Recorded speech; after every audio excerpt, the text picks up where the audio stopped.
There are numerous tests that can be done in order to monitor your water quality.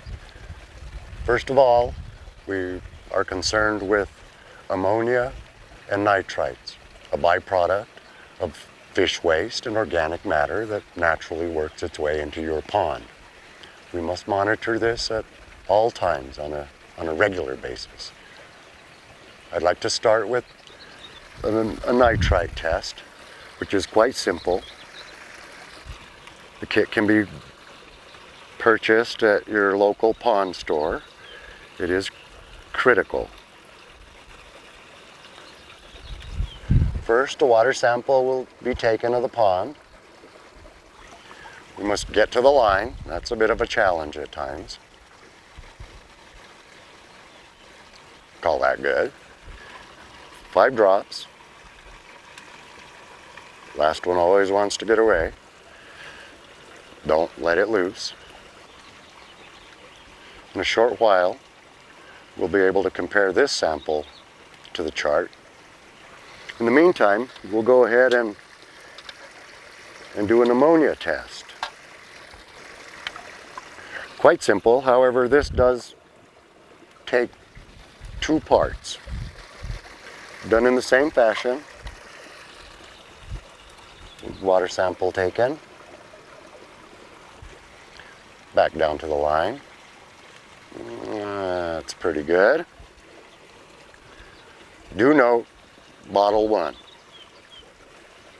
In this case, we're using 8 drops. You'll find with these that the first solution is quite thick or syrupy.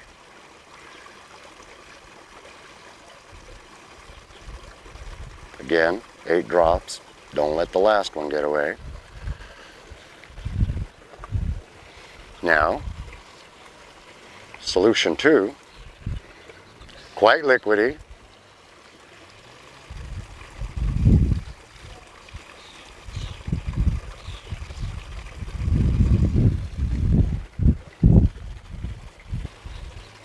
We'll give that a minute to set. In the meantime, we'll check and see how our nitrite reading is doing. We'll compare our sample to the chart included in your kit. And you can see by this that we are indeed at 0 parts per million. That's what we want to see. Now, check our ammonia levels.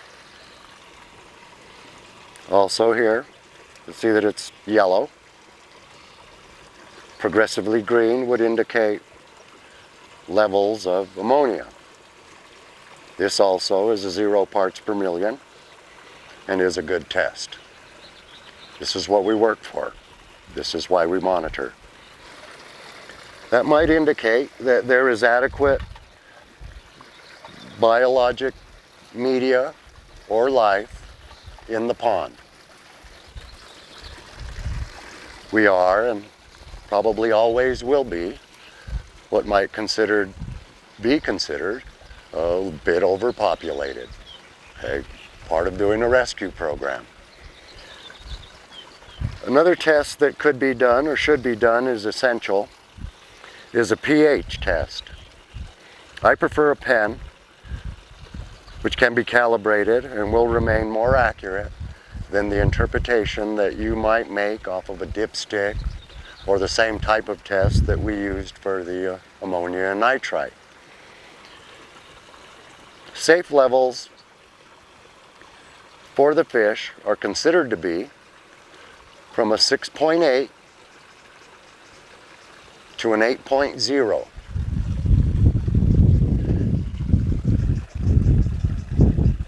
This will take a little bit of time. Can't rush.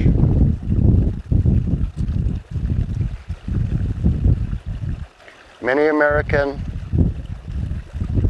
fish growers, primarily in the Mississippi Delta area, prefer to or run at about an 8.4.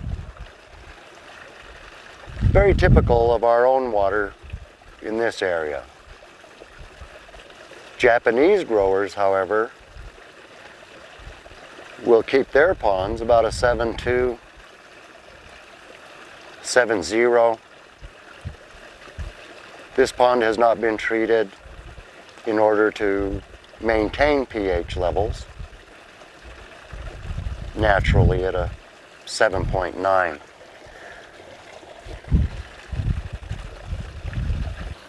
It's spring now, and as mentioned earlier, the fish aren't going to begin eating, or you don't want to really begin feeding until the temperatures are 55 or so. We do test the temperature in order to determine feeding. I'm at 60, 59, 60 degrees.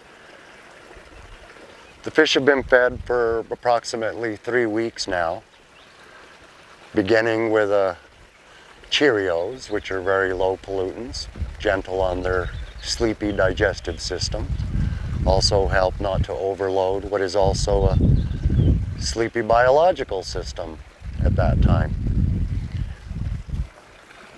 We have gone from Cheerios feeding